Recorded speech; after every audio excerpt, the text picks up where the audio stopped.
वो गलतफहमी ये कि पिछले 1 साल से मैंने बड़गाम को नजरअंदाज किया। ये हकीकत है कि शायद मैं इतना यहां घूम नहीं सका जितना मैं घूमता था जब मैं बीरवा का एमएलए था, लेकिन उसके बावजूद मेरी मुकम्मल कोशिश ये रही कि यहां काम रुकने नहीं चाहिए। मैं अभी देख रहा था जो इस साल का बजट हमने बड़गाम जिले को दिया, लगभग 16 करोड़ रुपए, जो कि पूरे जिले में सरारे शरीफ के बाद दूसरे नंबर पे आता है। बड़गाम के लिए, बड़गाम असेंबली हल्के के लिए मैंने हुकूमत की तरफ से यहां नए कामों के लिए जो है रखे, और इंशाअल्लाह ये मेरा वादा है आपसे, जैसे मैंने पिछली बार भी कहा और आगा महमूद साहब ने कहा, बड़गाम असेंबली हल्के को एक मॉडल असेंबली हल्के के तौर पे हमने बनाना है। अगर इस बार सरारे शरीफ के मुकाबले आप दूसरे नंबर पे आए डिस्ट्रिक्ट के पैसों में, इंशाल्लाह आगा महमूद साहब आपके एमएलए होंगे तो अगले साल आप नंबर 1 पे होंगे, क्योंकि सही कहा इन्होंने, बहुत कुछ करना है। बड़गाम असेंबली हल्के का वो इलाका जो पहले से ही बड़गाम के साथ था, और फिर वो इलाके जो पिछले साल कट के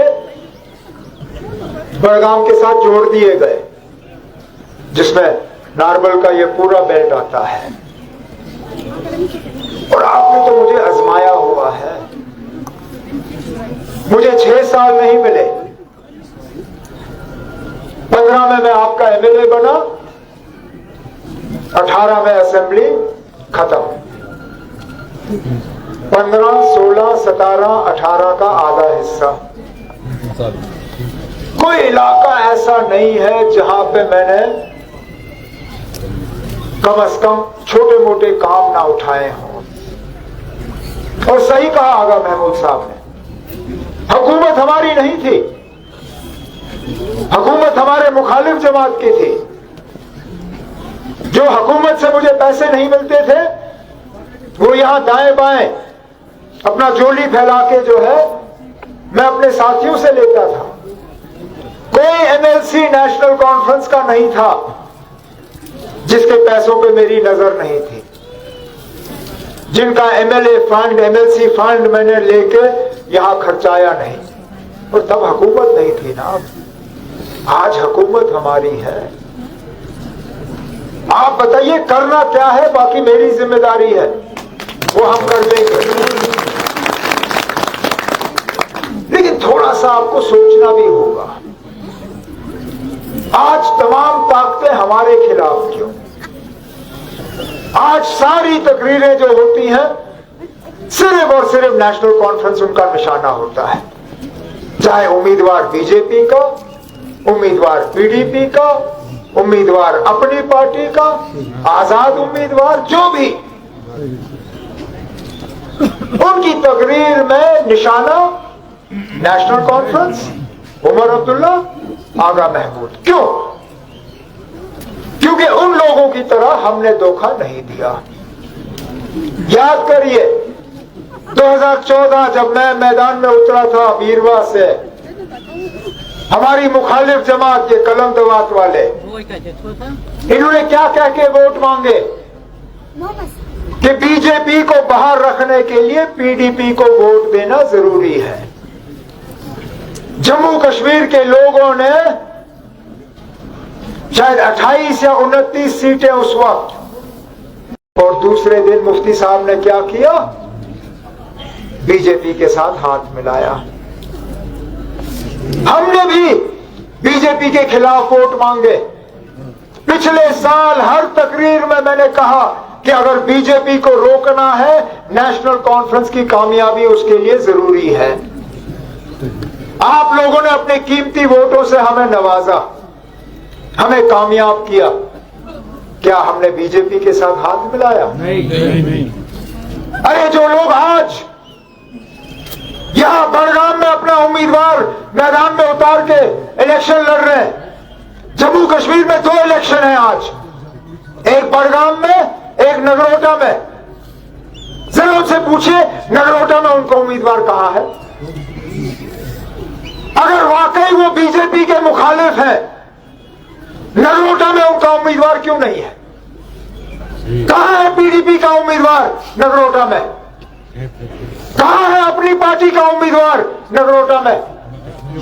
कहां है ये बाकी?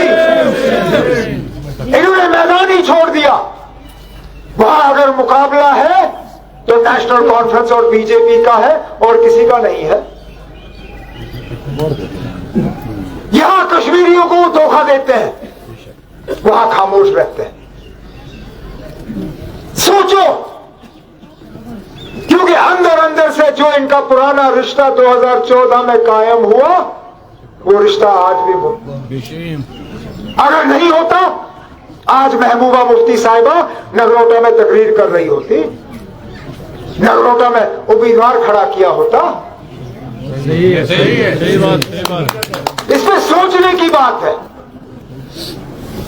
हम लोग हैं जिन्होंने आपसे बीजेपी को बाहर रखने के वोट मांगे और बीजेपी को बाहर रखा।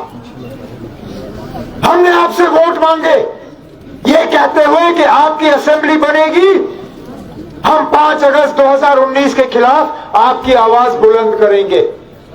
पहला सेशन असेंबली का हुआ और हमारी हुकूमत ने वहां करारदाद पास किया कि 5 अगस्त 2019 को जो हुआ गलत हुआ और जम्मू कश्मीर का खसूसी दर्जा जम्मू कश्मीर को वापस मिलना चाहिए। हम लोग हैं जिन्होंने कैबिनेट की पहली मीटिंग में कहा कि जम्मू कश्मीर को दोबारा रियासत का दर्जा मिलना चाहिए, जो इन लोगों की दोस्ती की वजह से हमसे छीना गया। हमने तरक्की भी शुरू की,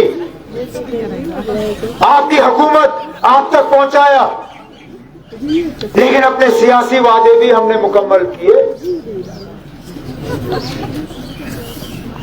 आज हमारी माएं बहनें किसी भी सरकारी बस पे खड़ बैठ के मुफ्त की सवारी करते हैं, और ये नहीं कि सिर्फ यहां से श्रीनगर जाने के लिए या यहां से उड़ी जाने के लिए। मेरी बहन अगर यहां से दिल्ली जाना चाहे तो एसआरटीसी की बस में बैठ के मुफ्त दिल्ली पहुंच जाती है। आज हमारे मुखालिफ मीटर की सियासत करके हमें निशाना बनाने की कोशिश कर रहे हैं। अब मैं बहाना बनाना चाहता तो आपसे कहता ना ये मीटर मुझे विरासत में मिले, लेकिन मैंने भी बंद नहीं किया। क्यों नहीं किया? 2 वजूहात। एक, आम तौर पे हमारा तजुर्बा रहा है कि जो लोग ईमानदारी से अपना बिल भरते हैं, जब अग्रीमेंट से मीटर लगता है, मीटर में बिजली का बिल कम होता है। लेकिन दूसरी बात, हमने अपने मंशूर में लोगों से वादा किया है कि जो लोग 200 यूनिट से कम बिजली इस्तेमाल करते हैं उनकी बिजली मुफ्त होगी। लेकिन 200 यूनिट मैं नापूंगा कैसे? अगर मीटर ना लगा हो, मुझे कैसे मालूम है आप 200 यूनिट इस्तेमाल कर रहे हो, 100 यूनिट इस्तेमाल कर रहे हो या 1000 यूनिट इस्तेमाल कर रहे हो? आज भी मैं आपसे कहता हूं, अगर आपको मीटर नहीं चाहिए मत लगाओ, रखो अग्रीमेंट में बिल बढ़ता रहेगा, वो आप करिए जैसे करना है। लेकिन अगर आपको हुकूमत, क्योंकि आज नहीं तो कल, इस बजट में नहीं तो आने वाले बजट में ये 200 यूनिट जो है हमने लोगों के हवाले करने हैं, और हकीकत ये है ये वही मुमकिन होगा जहां मीटर लगा होगा।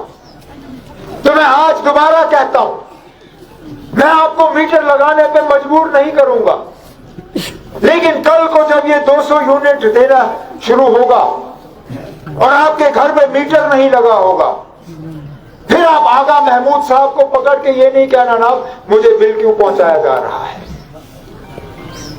तो इनको करने दीजिए अपनी सियासत, क्योंकि ये सियासत करके ये चाहते हैं कि आप भूल जाओ कि इन्हीं लोगों के करतूतों के वजह से आज हम इस दलदल में फंसे हुए हैं। बराबर। इन्हीं लोगों ने हमें यहां तक पहुंचाया कि आज यूटी की हैसियत से मुझे यहां आपसे वोट मांगने पड़ रहे हैं। नहीं तो क्या कसूर था हमारा, क्या किया हमने? हालात बेहतर किए, लोगों का एक हुकूमत और जमहूरियत में एतमाद बनाया, यही हमारा कसूर। और इसी कसूर के बुनियाद पे तमाम ताकतें, सरकारी गैर सरकारी सियासी, सब मिले हुए हैं, क्योंकि इन लोगों का बस चले तो जो थोड़ा बहुत बचा हुआ है ये उसको भी खा करें। और इसलिए आज मैं दोबारा जिस बात पे मैंने अपनी तकरीर शुरू की मैं वो दोहराऊंगा। आप लोगों ने वजीर आला नहीं चुनना है, आप लोगों ने अपना एमएलए चुनना है, और खुदारा वो एमएलए चुनिए जो हुकूमत के साथ जुड़ा हो, क्योंकि हुकूमत ये हकीकत है। जितना भी कोई इसको मानना पसंद करे ना पसंद करे, हुकूमत के एमएलए और हिज़्ब इख्तिलाफ के एमएलए में फर्क है। पूछिए, यहाँ नजीर मसूदी, ये नजीर गुरेजी साहब खड़े हैं, डॉक्टर शफी साहब खड़े हैं, मैं हूं। हमने हुकूमत में भी एमएलए का काम किया है, हमने हिज़्ब इख्तिलाफ में भी एमएलए का काम किया है। जब मैं गांदरबल का एमएलए था, हुकूमत हमारी थी, मैंने लोगों का शुक्रिया करने के लिए गांदरबल के लोगों को यूनिवर्सिटी दी। जब मैं बीरवा का एमएलए बना, हिज़्ब इख्तिलाफ में था, नहीं दे सका इतना बड़ा, लेकिन आज बड़गाम के लोगों को कहता हूं, जिस तरह मैंने गांदरबल के लोगों का शुक्रिया किया यूनिवर्सिटी देके, मेरा पूरा इरादा है कि बड़गाम के लोगों का शुक्रिया करूंगा, एक यूनिवर्सिटी दे दूंगा यहां पे आपको। इसी के साथ नौजवानों के प्लेग्राउंड, स्पोर्ट्स, लेकिन सबसे बड़ा कश्मीर में कोई ऐसी जगह नहीं है जहां बड़े क्रिकेट मैच खेलते। हम आईपीएल के मैच सिर्फ टीवी पे देखते हैं। कोई धर्मशाला जाता है, कोई पूना जाता है, कोई कोची जाता है, कोई अहमदाबाद जाता है, लेकिन श्रीनगर कोई नहीं आता, बड़गाम कोई नहीं आता, जम्मू कोई नहीं जाता। जम्मू का बंदोबस्त कठुआ में हम कर रहे हैं, लेकिन कश्मीर का भी एक न सिर्फ स्टेडियम बल्कि स्टेडियम के साथ वो पूरी एकेडमी, ताकि हमारे बच्चे भी कभी मुल्क की टीम पे खेल सके। अल्लाह गवाह है। और मैं ये बात इसलिए नहीं कर रहा हूं क्योंकि इलेक्शन होने वाले हैं, लेकिन कुछ महीनों से मेरी बात बीसीसीआई के अफसरों से चल रही है, और मेरा ये मानना है कि इंशाअल्लाह जब हमें फैसला करना होगा तो कश्मीर के लिए जो बड़ा स्टेडियम और ये क्रिकेट का एकेडमी बनेगा वो बड़गाम असेंबली हल्के में बनेगा।